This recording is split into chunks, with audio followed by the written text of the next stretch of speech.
Hello नमस्कार। बाबा training में आप सभी का स्वागत है। आज के इस वीडियो के अंदर हम चर्चा करेंगे साइकोलॉजी के ऊपर। कुछ पार्ट साइकोलॉजी के जानेंगे। हमारे YouTube सब्सक्राइबर ने बहुत सारे कमेंट्स किए हैं कि सर एक साइकोलॉजी के ऊपर वीडियो बनाइए ताकि हम उसके अंदर कुछ सीख सकें, हम लर्निंग ले सकें।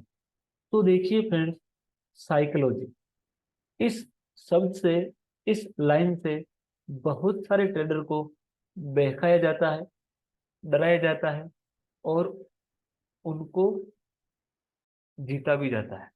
मतलब ये पहले तो एक वर्ड फैलाया गया था, स्टोक सिलेक्शन। अब जब स्टोक सिलेक्शन का दौर खत्म हुआ तो फिर शुरू हुआ साइकोलॉजी। तो मैं ये चाहता हूँ कि हर फैक्टर अपने आप में आपस में रिलेवेंट करता है। Stock selection, stock analysis, psychology. अब क्या है कि जो बंदा ट्रेडिंग करता है अपनी अलग अलग स्टाइल से, वो उस भाषा को वहां पे ज्यादा गढ़ देता है। यानी कोई इंडिकेटर बेस करता है, वो डिसिप्लिन का बोलता है। कोई प्रोजेक्शन पे करता है, वो साइकोलॉजी का बोल देता है। हर ने अपने मन अनुसार हर बातों को गढ़ दिया है। अगर नॉर्मली इस पूरे वर्णन को समझे तो हमेशा एक प्रोसेस होता है। पहले मैं आपको उससे अवगत कराता हूँ। देखिए फ्रेंड्स, हमेशा ही इसे एक प्रोसेस रहा है इस जगह पे कि सबसे पहले आपको मार्केट का स्ट्रक्चर देखना है। बात करेंगे साइकोलॉजी के ऊपर भी अभी। अगर मान लो मार्केट की बात कर रहा हूं मैं, तो मार्केट में निफ्टी और इस जगह आपका बैंक निफ्टी और सेक्टर आ रहा है। अगर निफ्टी का रुझान अपसाइड की तरफ है आज के लिए, तो हम ये सोचेंगे कि मार्केट का रुझान अगर अपसाइड की तरफ है तो हम इस प्रकार का स्टॉक सेलेक्ट करें जो या तो सपोर्ट पे है स्टॉक, या स्टॉक वो ऑलरेडी सपोर्ट रेजिस्टेंस को ब्रेक करके उसको सपोर्ट में कन्वर्ट कर रहा है, यानी कि वो स्टॉक भी ऊपर जाने की क्षमता रख रहा है। उसके बाद में हम चेक करते हैं कि जो हमने सोचा है वैसा ओपनिंग हुआ है कि नहीं हुआ है। हमने सोचा है वैसा उस लाइन पे रिएक्शन आया है कि नहीं आया है। फिर उसके बाद हम वहां से ट्रेंड कंफर्म करके ट्रेड लेते हैं। ये होता है एक नॉर्मल पूरा प्रोसेस। अब इस प्रोसेस में क्या है कि अलग अलग टुकड़ों में लोगों ने बांट दिया है। तो आज इन सब पे चर्चा नहीं करके आगे के वीडियोज में करेंगे। आज हम चर्चा करेंगे साइकोलॉजी के ऊपर कि किस प्रकार से आपकी साइकोलॉजी रहनी चाहिए और आपको क्या फॉलो करना है। देखिए फ्रेंड्स, अगर आप स्टॉक मार्केट में ट्रेडिंग करते हैं तो उसके अंदर साइकोलॉजी एक महत्वपूर्ण भूमिका निभाती है। तब महत्वपूर्ण भूमिका निभाती है वो भी तब जब आपके पास एक ट्रेडिंग करने का सिस्टम हो। अगर आपके पास कोई भी ट्रेडिंग करने का सिस्टम नहीं है तो आपकी साइकोलॉजी कितनी भी स्ट्रोंग क्यों ना हो, उसका कोई बेनिफिट आपको मिलने वाला नहीं है। फॉर एग्जाम्पल इसको समझते हैं।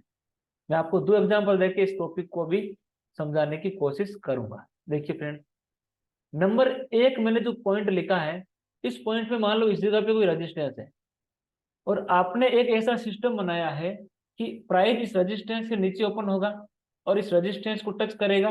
मैं इस रेजिस्टेंस से अपना सेलिंग का पैटर्न चेक करूंगा और इस जगह से मैं सेल करूंगा जिसका टारगेट रहेगा नीचा, या मेरा फिक्स रहेगा 1:4 का, या मेरा फिक्स रहेगा 1:3 का। इस जगह पे एक तो आपका ये सिस्टम है। और यह रहेगा कि इसके नीचे कोई भी स्विंग्स है, उस स्विंग लो पे मैं अपने टारगेट को रखूंगा। एक ये सिस्टम हो गया नंबर टू। तो ये एक आपका सिस्टम हो गया। अब अगर आपने इस जगह से ट्रेड लिया, यहाँ पे एसएल रखा, एंट्री मिली, स्टॉक इस जगह नीचे आया, फिर ऊपर गया, तो अब ये होता है साइकोलॉजी का पॉइंट। यहाँ पे आपको साइकोलॉजी चेक करनी है। आपको पता है कि मेरा सिस्टम बोल रहा है कि मैं 1:4 पे ही बुक करूंगा, तो आप इस जगह पे एग्जिट नहीं करोगे। आपको पता है कि आपका सिस्टम बोल रहा है कि मैं जो नीचे टारगेट लगाया गया है सपोर्ट पे वहीं पे बुक करूंगा, तो आप इस जगह पे एग्जिट नहीं करोगे।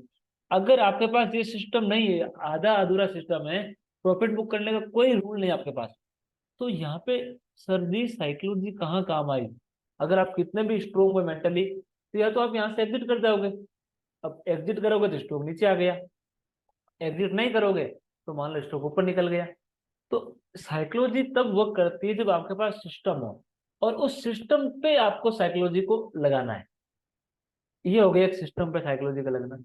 अब आपको पता है 10 में से अगर 3 बार आपके फेवर में जाता है मामला और 7 बार आपके फेवर में नहीं जाता है, फिर भी आपकी इसमें जीत होगी। क्योंकि आप 1:4 इस जगह पे अगर 3 बार लिए हो, टोटल 1:12 होता है, और गया कितना, सिर्फ 1:1 ही गया, यानी 7 ही गया है। फिर भी आप इस जगह पे 7 3 10 से 2 बार 5 1:5 के प्रॉफिट में आप इस जगह पे 1:5 इस साइकोलॉजी के बेस पे आप 1:5 आपने निकाल लिया है, सिर्फ 30% एक्यूरेसी के साथ में। ये होती है साइकोलॉजी। तो मेरा इसका, अगर मैं इसका शॉर्टकट में आपको अर्थ समझाऊं, तो साइकोलॉजी का मतलब है कि पहले एक ऐसा सिस्टम तैयार करो, उस सिस्टम पे उस साइकोलॉजी को इम्प्लीमेंट करो। अब दूसरा एग्जांपल चेक करते हैं यहाँ पे, कि मान लो इस जगह पे रैंडमली कोई रेजिस्टेंस है, रैंडमली इस जगह पे कोई सपोर्ट है, और आपके पास कोई सिस्टम नहीं। आपने इस जगह देखा ट्रेड रेजिस्टेंस पे जा रहा है, आप इस जगह पे सेल कर रहे हो। अब आपको पता ही नहीं कि मुझे प्रॉफिट बुक कब करना है, मेरा रूल क्या है बुक करने का। तो भले ही आप इस जगह पे एग्जिट करोगे, यहाँ चला जाएगा। आप इस जगह पे एग्जिट नहीं करोगे, ये यहाँ चला जाएगा। तो आप तो दोनों तरफ गए ना। फिर आपकी साइकोलॉजी भले ही कितनी स्ट्रांग हो, उससे क्या बेनिफिट है आपको, क्योंकि आपके पास कोई सिस्टम ही नहीं है। तो जब तक कोई सिस्टम नहीं है, तो साइकोलॉजी की बात करना वहां पे सही नहीं है। हाँ, अगर जैसा तैसा भी अगर सिस्टम बन गया, उसमें रूल इम्प्लीमेंट हो गए, उसके बाद देखा जाता है कि साइकोलॉजी आपकी कैसी है। अब बात करते हैं साइकोलॉजी को स्ट्रॉन्ग कैसे करते हैं, किस प्रकार हम इस पे अड़ी रहते हैं, उस पर चर्चा करते हैं। देखिए फ्रेंड्स, जो ट्रेडिंग होती है, इसके अंदर आपको हमेशा फ्लेक्सिबल होना पड़ता है मार्केट के अकॉर्डिंग। अब मैं आपको इसमें दिखाता हूँ, देखिए। अब एग्जांपल जैसे हमारा लेते हैं, मान लो इस जगह पे कोई रेजिस्टेंस है, हम कैसे करते हैं मैं आपको दिखाता हूँ। मान लो इस जगह पे कोई रेजिस्टेंस है, तो हमारा पहले रूल ये रहता है कि प्राइस इस जगह ओपन करेगा, रेजिस्टेंस पे जैसे ही प्राइस आएगा, हम इस जगह से सेल करेंगे और नीचे के लेवल को टारगेट रखेंगे। ठीक है। अब हमने फिक्स कर लिया है कि इस रेजिस्टेंस से सेल करना है, और प्रॉफिट इस सपोर्ट पे ही बुक करना है इस जगह पे। इसके यहाँ पे अगर मुझे 1:3 मिल रहा है, मान लो इस जगह मुझे 1:3 मिल रहा है, और गलती से मैंने 1:3 दे के प्रॉफिट बुक कर लिया, यानी यहाँ पे मैंने 1:3 लिया है, और मान लो इस जगह पे मैंने एक ट्रेड और ली है, और वो इस जगह पे चल रहा है, मान लो 1:2, यहाँ पे 1:3 चल रहा है इस जगह सेम प्राइस पे। ठीक है। और मैंने इस जगह पे उस प्रॉफिट को बुक नहीं किया, और वापस स्टॉक ऊपर निकल गया, तो इस जगह मेरा ऐसा हो गया। और एक ट्रेड और ली मैंने, सेम इस जगह मान लो यहाँ पे टकराया, तो यहाँ पे मुझे 1:3 मिल रहा है, मैंने इस जगह बुक कर लिया, इस जगह मैंने क्या कर लिया, प्रॉफिट को बुक कर लिया। लेकिन प्राइस और नीचे इस जगह चला गया जहाँ पे मुझे 1:10 मिल सकता था। तो अब इस प्रकार के मेथड से क्या मेरा नुकसान हुआ, जहाँ 1:10 लेना था वहां मैंने 1:3 लिया, जिस जगह मुझे 1:4 लेना था वहां पे मैंने 1:3 लिया, जहाँ पे मुझे 1:4 लेना था उस जगह 1:4 दिखा के मेरा स्टॉप लॉस हिट हो गया, मैंने बुक ही नहीं किया। तो इसको बोलते हैं सिस्टम नहीं है। और जब सिस्टम बनेगा तो साइकोलॉजी ऑटोमेटिक अलाइनमेंट हो जाएगी। जब, क्योंकि जब राजनीति में जब कोई सरकार बनती है, जिसकी सरकार बनती है, जो निर्दलीय विधायक होते हैं वो, या सांसद होते हैं, वो ऑटोमेटिक सरकार की तरफ उनका रुझान रहता है।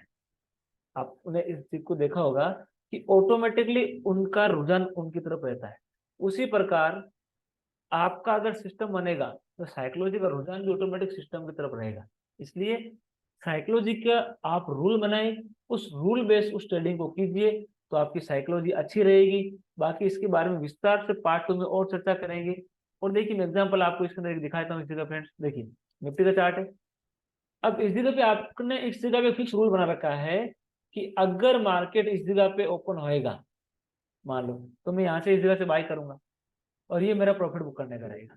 अगर ऐसा रूल नहीं है, आप इस जगह पे प्रॉफिट बुक कर लिए, मान लो आपने इस जगह पे 20 में ही प्रॉफिट बुक कर लिया, अब जितना प्रॉफिट आपको इस जगह पे 10,000 का प्रॉफिट बुक करना था, वहां पे आपने इस जगह पे सिर्फ 5,000 का प्रॉफिट बुक किया है।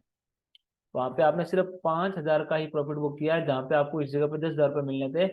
और अगली ट्रेड में आपने इस जगह पे 5,000 रुपये प्रॉफिट बुक नहीं किया, आपका एसल हो गया। तो यानी कि आप कॉस्ट टू कॉस्ट रहे, नो प्रॉफिट लो लॉस। और यही अगर आप टारगेट का वेट करते, तो आप 10,000 के प्रॉफिट में और 5,000 के लॉस में, ओवरऑल आपको 5,000 का प्रॉफिट होता है। ये होता है साइकोलॉजी। यानी कि आपको पहले इस जगह फिक्स रूल बनाना पड़ेगा, उस रूल पे रहकर काम करना पड़ेगा, तब जाके आपकी साइकोलॉजी इंप्रूवमेंट होगी। अगर आपको आज का वीडियो अच्छा लगा तो लाइक कीजिए और कमेंट करके जरूर बताएं। और हमारा नया बैच नए साल से जनवरी से शुरू होने जा रहा है। अगर आप एडमिशन लेने के इच्छुक है तो आप हमसे कांटेक्ट कर सकते हैं। धन्यवाद।